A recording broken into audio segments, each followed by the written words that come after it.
would just like to ask you po muna, no, take your reaction doon sa recent impeachment complaint or impeachment process na ginawa ng House of Representatives against sa Vice President Sara Duterte. Based on your knowledge, ano ba yung nangyari? Meron po ba talagang nagtulak? May naglobby ng mga signatures ng ibang mga congressmen? Hindi pa naman yun halatang halata eh. Yes, Kong. But based on your knowledge? Bakit naman itatransmit nila the very day that we will adjourn Congress? Right. But what does that signal?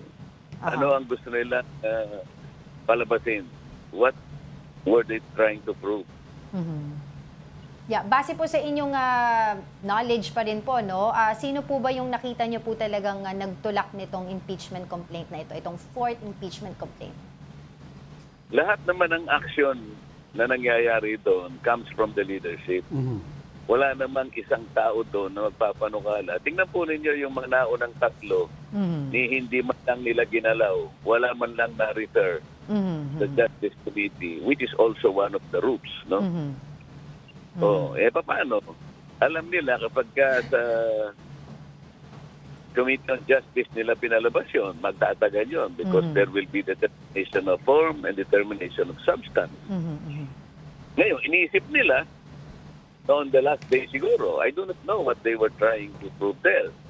Pero tinransmit nila at the very day that Congress will be adjourned. Alam nilang wala ng time, di ba? Because at 3 o'clock in the afternoon, the Senate already moved for adjournment. Right.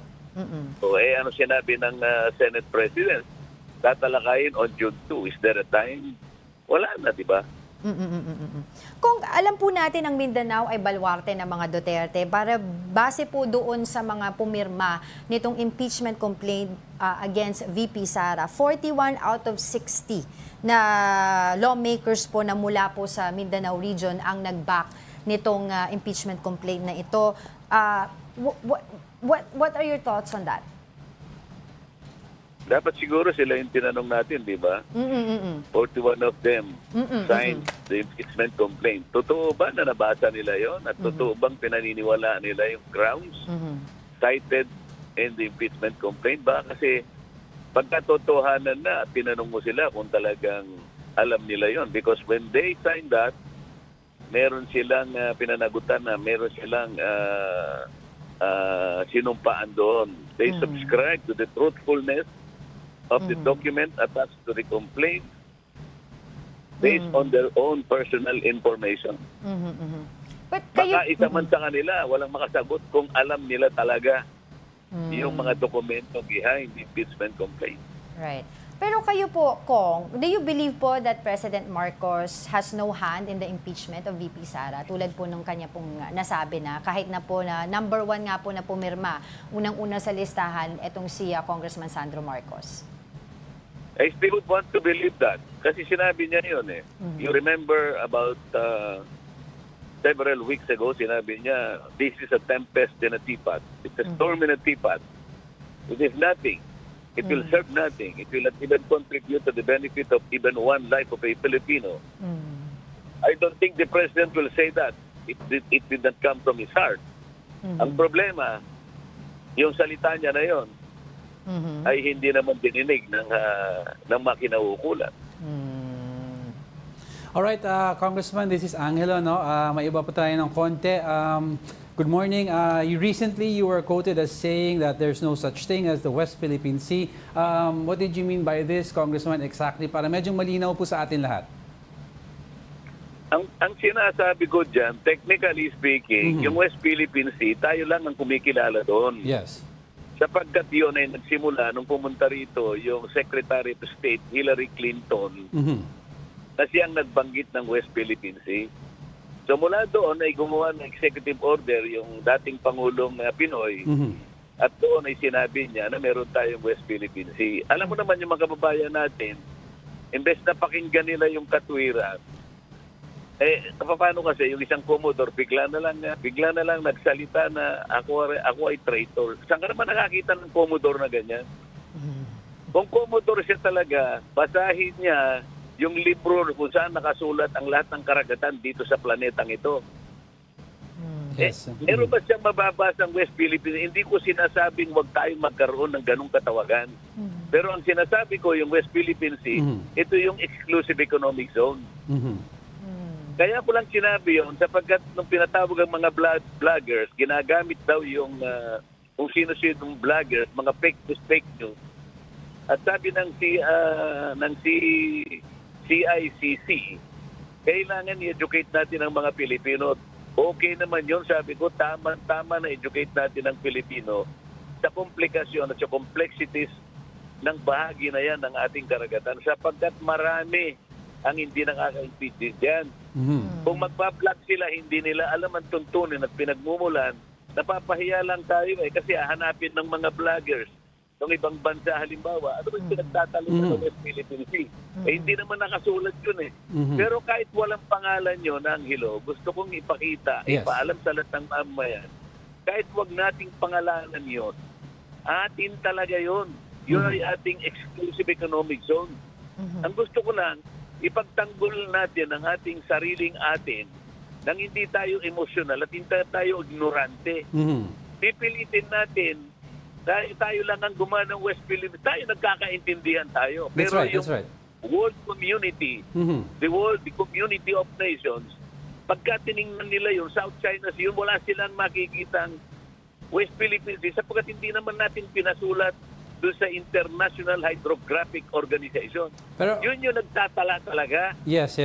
Parang halimbawa, gumawa ka ng dictionary, pinilit mo na sa sarili mo, gumawa ka ng isang kataga, ng isang salita, ikaw lang pinilit mo i-include sa dictionary, walang kikilala doon. Ganun lang ibig ko sabihin. Yung mga kababayan natin hindi mo na itatanong kung anong pinagmulan ng pinag-uusapan. Napakaraming komplikadong issue dito sa likod niyan. Ayoko napapahiya ang Pilipino. Ayoko pinagtatawanan ng Pilipino. Kahit pangalanan natin o hindi natin pangalanan, yung exclusive economic zone, ilaban natin yan hanggang sa huling patak ng ating dugo. Atin yan. Yun. Pero wag tayo magpapakagago at magpapaka-ignorante. Katulad ng Commodore na yon. Hindi pala niya naiintindihan na hindi pa sa nakasulat sa mapa ng mundo ng karagatan. Hanapin niya doon at pag nahanap niya, at magkita kaming dalawa. Kung makikita niya, ipamukha niya sa akin. Kapag hindi niya nakita sa mapa ng karagatan ng mundong ito, mag-resign siya bilang Commodore sa wala siyang naiintindihan. Ayun, Who is this, Kong? Si Commodore Tariela po? You're talking about him? Ano ka mo? You're talking about Commodore J. Tariela, the spokesperson po ng PCG on the West Philippine Sea? Yes, I'm referring to him because hindi niya naiintindihan ang pinag-uusapan sa committee hearing na kung saan nagagamit ang complexity ng South China Sea, bigla niya sinabing traitor ako. Congressman Mark, meron ka bang nakitang spokesperson ng Philippine Coast Guard? Opo. Ang gusto kong hanapin niya sa patalaan, sa libro ng patalaan ng karagatan sa mundong ito, kung meron siyang makikitang South China Sea. Sa atin meron sapagkat tayo ginawa natin yon. Hindi ko sinasabi na ikinakaila natin yung karagatan na yon. Atin yon kahit walang pangalan. Kaya lang, huwag tayo magpapaka-emosyonal at magpapaka-ignorante na pipilitin natin ang buong mundo kinikilala yun. Hindi po. Kahit hindi kilalanin ng buong mundo, atin yun. Yun ang aking masasabi. At least malinaw po yun, Congressman Marcoleta. Paano yung Tariela na Commodore na yan? Yan ang bigla na lang gumawa ng vlog na sinasabing traitor ako. Ayan. Congressman, kung... tingnan mo, kaya ito yung nagpapatunay na maraming hindi nakakaalam dito, kaya nga komplikado ito. Sinabi ko nga, at sinuportahan ko yung ICC, at CICC na i-educate natin ang ating mga kababayan para hindi tayo napapahiya, para hindi tayo pinagtatawanan ng mga kalaban natin. Yun. Congressman, yung West Philippine Sea na rini-refer po ng AO29 ni Pinoy, yung ano bang parts po yun? Ano ba dapat itawag natin doon kung hindi po yung actual terminology na West Philippine Sea? Hindi, nasa sa atin yung kung gusto natin tawagin ng ganon. Pero sinasabi ko, wala pa sa patalaan sapagkat hindi pa kinakiligilala ng mga ng global mapping institution. Ito nga yung International Hydrographic Organization. Bakit hindi natin ipatala para lang makita talagang merong West Philippine Sea? Sapagkat pinagtatawanan tayo eh. Alright, Kong, O yung mga vlogger ginagamit West Philippine Sea, hindi naman nakalagay sa patalaan. O di ngayon hindi nila makita. I-google mo nga yung isang kalsada na Angelo, ikaw lang ang gumawa. Kikilalanin ba ng Waze yun kung ikaw lang ang gumawa? kailan po ang punto dito. Pero kung kailan po ba ulit mangyayari yung yung hearing on fake news po, yung probe on fake news para po mas maliwanagan po doon po yung inyong statement regarding this? Ewan ko kung kailan tatawag yung TRICOM. Sila naman kasi na pinasisimulan nila ito eh. Hindi pa nila kinikilala. Dapat sana pag-aralan natin, sabi ko nga sa inyo, ano ba yung West Philippine Sea? Ano ba yung South China Sea? Ano ba yung saklaw ng international law? Ang dami nito eh. Okay, I want to go back po kung doon sa issue pa rin po ng impeachment complaint. Nalabas na nga po, no, we've seen yung mga congressmen na pumirma po against the impeachment of VP Sara at yung mga hindi. No? Kasama nga po dito si Congressman Erwin Tulfo, Congresswoman Camille Villar, and so on. And most of them po kasi sinasabi nila may mga kamag-anak sa Senate kaya hindi na sila pumirma. Kayo po ba, ano po ba yung inyong rason? Bakit hindi po kayo pumirma dito? Wala namang batayan eh. Walang batayan. Pati proseso ng pagkakagawa niyan ay talagang questionable. So, ang gusto ko lamang palitawin dito, sino sa mga pumirma diyan ang personal niyang sasabihin sa akin pag dumating na sa pagkakataon na dinideliberate yan kung matutuloy yan. Talaga bang nakita niya yung dahilan? Talaga bang sigurado siya? Kabisado niya na yung mga batayan na ginamit mapapatunayan? Kayo, grounds for impeachment? Kayo po ba kung nabasa nyo? Bibigyan kita ng halimbawa. Saan nagsimula yung sinasabi nilang graft and corruption? Yung pagsusuri nila ng confidential fund. Bakit? Sila ba yung may karapatang magsuri ng confidential fund? Isang opisina lang ng ating pamahalaan ang tinakdaan at minanduhan ng ating saligang batas. Commission on Audit lang. Hindi pa nga natapos ang Commission on Audit sa kanyang pagsusuri sapagkat audit observation memo pala, kinuha na yung mga papeles ng House of Representatives at sila yung nagpanggap na magsuri, na mag-audit. Pag dumating tayo sa punto na ganun, paano nila patutunayan? Hindi pa nga final ang report ng Commission on Audit. Kung ang Commission on Audit, initial findings pa lang, ibig mong sabihin ang House of Representatives na walang mandato na mag-audit, silang magpapatunay na final na ito. Saan ka nakakita ng kanyang klaseng proseso? Hindi namin tungkulin ng mag-audit. The House of Representatives usurp that responsibility from the COA. Ang COA nagkamali din ito because COA delegated that particular mandate to the House of Representatives. Magiging issue pa ito. Maniwala ka sa akin. Congressman, sabi po ng ibang mga kasama niyo po sa Kamara, sa Senado na lang daw, sa trial lang daw magpaliwanag yung mga ganitong issue. Kaya daw po magkakaroon ng trial. Sinong Senado? 19th Congress o 20th Congress? Oo. Yeah. Anong Senado? Anong Senado ang didinig dyan? 19th Congress. Tapos na yung 19th Congress by June 30. By July 1, 20th Congress na yun. Ibig mo sabihin, sila ang titingin doon. Ang sinumiti nila is a handiwork of the 19th Congress. Ang sasalo, 20th Congress na Senado. Paano nila tatanggapin yun? Hindi po ba continuation lang naman po, Kong? Ano? Hindi po ba continuation lang daw po yun, if ever? Hindi totoo yun. Kung yun ang ini-insinuate ng Senate President, mali siya dyan. Bilang isang abogado, sasabihin ko sa kanya, nagkakamali na siya. Ikukontinue mo yung impeachment na ginawa ng 19th Congress at ang gaganap ng tungkulin at nilitis 20th Congress.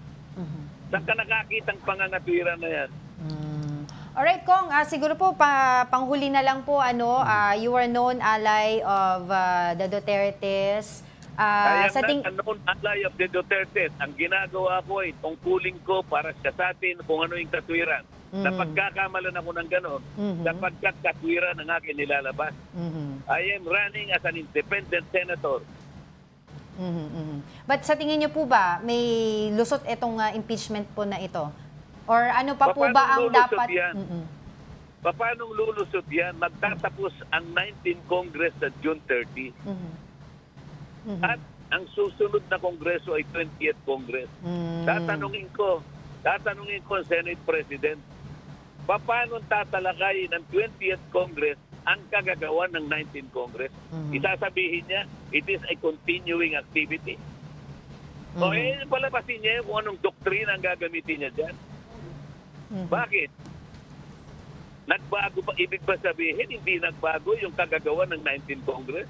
Sasabihin ko sa inyo, yung magiging prosecutors yan ay manggagaling na sa 20th Congress. O paano mangyayari yun? Ang composition and configuration of the next House of Representatives is already the 20th Congress. That's what I'd like to touch upon, Congressman Marcoleta. If they start this po sa first week or second week ng June at mabibitin po itong sa 19th Congress na mga senador, ano po mangyayari? Mabibitin nga yan sapagkat ilang araw na lang ba mula sa June 2 hanggang June 30, hindi na naman lahat yan i-session day. O bibigyan mo pa ng 10 araw halimbawa na sumagot ang Vice President. Yes. Ibig sabihin, hindi talaga matatapos sa 30th Congress at tutuloy yon 20th Congress na. Ang tinatanong kong issue ngayon dito, tatalakayin ba ng 20th Congress ang isang impeachment na ginawa sa 19th Congress? Yan ang issue dyan. Huwag nilang sasabihin sa akin dahil nahalata ko na sila na parang itatawid nila sa 20th Congress. Maling-mali yan. Baka naman makakarating sa Korte Suprema yan. Pero before, if ever makakarating sa Korte Suprema, Congressman Marcoleta, may balak po ba kayo makipag-usap kay Senate President Chis Escudero at po yung sinasabi niyong payo sa kanya? Bakit kami mag-uusap? Wala pa namang sabihin niya sa akin kung itutuloy niya yon. Kailangan kasi parang gusto niya sabihin kasi ayaw niya sabihin na kailangan ituloy sa next Congress. Kaya sabihin mo kung itutuloy mo sapagkat mali yun. All right. Well, thank you very much for all your insights. I hope we could get you again to join us. Sagip Party List Representative and Senatorial Aspirant Rodante Marcoleta.